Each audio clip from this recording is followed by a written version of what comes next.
the update. BC రిజర్వేషన్లు స్థానిక సంస్థల ఎన్నికల అంశాల ప్రధాన ఎజెండాగా తెలంగాణ కేబినెట్ చర్చించనుంది. కాసేపట్లో జరిగే కేబినెట్ సమావేశంలో స్థానిక ఎన్నికలపై నిర్ణయం తీసుకునే అవకాశం ఉంది.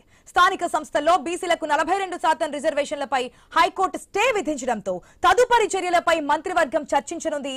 అసెంబ్లీ ఆమోదించిన బిల్లు రాష్ట్రపతి వద్ద, ఆర్డినెన్స్ గవర్నర్ వద్ద పెండింగ్ లో ఉన్నాయి.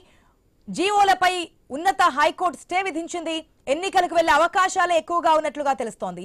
ఇక ప్రభుత్వ పరంగా అన్ని రకాల ప్రయత్నాలు చేసినా ప్రయోజనం లేకపోవడంతో పార్టీ పరంగా 42% సీట్లు కేటాయించేలా నిర్ణయం తీసుకుంటారన్న వాదన కూడా వినిపిస్తోంది.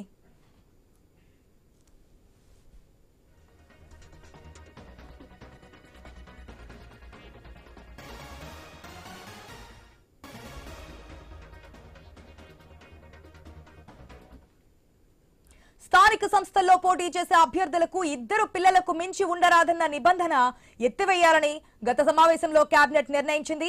దీనిపై మంత్రివర్గం ఆమోదించి ఆర్డినెన్స్ తీసుకురానుంది. శ్రీశైలం ఎడమగట్టు కాలువ సొరంగం పనులపై నిర్ణయం తీసుకోనుంది.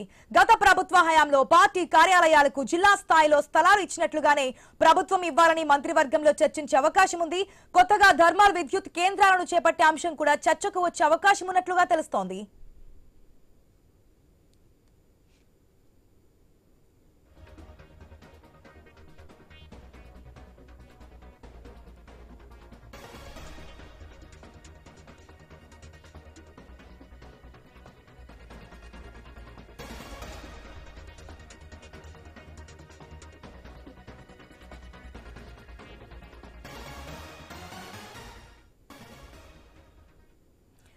బీసీ రిజర్వేషన్లకు సంబంధించి స్థానిక సంస్థల ఎన్నికల అంశాలే ప్రధాన ఎజెండాగా ఈ రోజు కేబినెట్ లో చర్చ జరగబోతున్నట్టు తెలుస్తుంది. దీనికి సంబంధించిన అప్డేట్స్ మా ప్రతినిధి స్వామి ద్వారా తెలుసుకుందాం. రైట్ స్వామి, కేబినెట్ భేటీలో ప్రధానంగా బీసీ రిజర్వేషన్లు 42% బీసీ రిజర్వేషన్ సంబంధించి స్థానిక సంస్థల ఎన్నికలు ఏ విధంగా నిర్వహించాలి, ఎట్లా పెట్టాలి, ఒకవేళ పాత రిజర్వేషన్స్ ప్రకారం ఇస్తే ఎట్లా, పార్టీ పరంగా ఇస్తే ఏ విధంగా ఉంటుంది, ఇన్ని ఆలోచన చేస్తున్నట్టు తెలుస్తోంది. డీటెయిల్స్ ఏంటి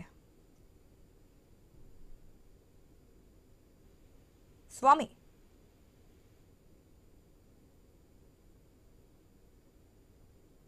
కేబినెట్ సమావేశం ప్రారంభం కానున్నది. ఈ రోజు జరిగేటువంటి కేబినెట్ సమావేశంలో పలు కీలక అంశాలు కూడా చర్చకు రానున్నాయి. ఒకవైపు నిన్ననే అసెంబ్లీ ప్రోగో అయిన నేపథ్యంలో ఆ లోకల్ బాడీ ఎలక్షన్ సంబంధించిన విషయంలో రాష్ట్ర ప్రభుత్వం గత కేబినెట్ సమావేశంలో తీసుకున్నటువంటి నిర్ణయం మేరకు 2 పిల్లల నిబంధనలను ఎత్తివేసే సంబంధించిన ఆర్డినెన్స్ రాష్ట్ర ప్రభుత్వం తీసుకురాబోతుంది. ఆర్డినెన్స్ ను కేబినెట్ లో దీన్ని అప్రూవల్ చేసి గవర్నర్ కంటే పంపనున్నారు. మొత్తానికంటే గత కొద్ది రోజులుగా లోకల్ బాడీ ఎలక్షన్ సంబంధించిన విషయంలో జీవో నెంబర్ 9, జీవో నెంబర్ 4041 పైన హైకోర్టు స్టే ఇవ్వడంతో కూడా లోకల్ బాడీ ఎలక్షన్స్ ఆగిపోయాయి. రాష్ట్ర ఎలక్షన్ కమిషన్ ఎలక్షన్స్ సిద్ధంగా ఉన్నప్పటికీ కూడా ఎలక్షన్ రిజల్ట్ సంబంధించిన రిజర్వేషన్ సంబంధించినటువంటి విషయం తెలియకపోవడంతో కూడా ఎలక్షన్ ఆగిపోయింది. తీసుకొని ఇప్పుడు రాష్ట్ర ప్రభుత్వం ఎలాంటి నిర్ణయం తీసుకుంటుందో చూడాల్సి ఉంది.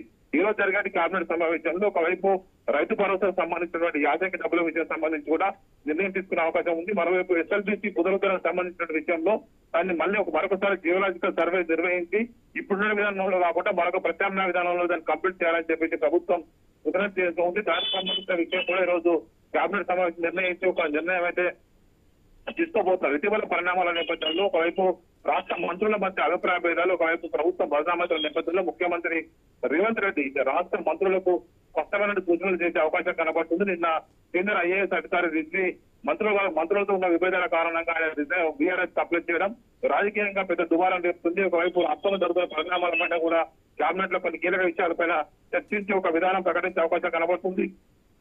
మొత్తానికైతే ఈరోజు జరిగే కేబినెట్ సమావేశం ప్రతి నెలలో 2 సార్లు నిర్వహించాలని చెప్పేసి ఇప్పటికే ముఖ్యమంత్రి నిర్ణయం తీసుకున్నారు. ప్రతి కేబినెట్ లో జరిగేటువంటి నిర్ణయాలకు సంబంధించిన విషయంలో వాటిని రివ్యూ చేయడం, ఒకవైపు ప్రగతులైన వాటిని మళ్ళీ రివ్యూ చేసి ముందుకు తీసుకెళ్లాలంటే కీలక విషయాలపైన ప్రభుత్వం ముందుకు పోతుంది. ఈ రోజు జరిగేటువంటి కేబినెట్ సమావేశంలో local body elections, BC reservation విషయం సంబంధించి ప్రభుత్వం ఒక స్పష్టమైన విధానంతో వెళ్లాలని చెప్పేసి భావిస్తూ ఉంది. పాత రిజర్వేషన్ సిస్టమ్ ప్రకారం వెళ్తే కనుక రిజర్వేషన్లకు పెట్టకపోతే మేము ఒప్పుకోమని చెప్పి బీసీ సంఘాలు ప్రభుత్వానికి అల్టిమేటం జారీ చేస్తున్న నేపథ్యంలో ప్రభుత్వం ఎలాంటి నిర్ణయం తీసుకుంటుందని చెప్పేసి అందరూ ఉత్కంఠగా ఎదురు చూస్తున్నారు. రైట్ స్వామి, థ్యాంక్స్ ఫర్ ద అప్డేట్.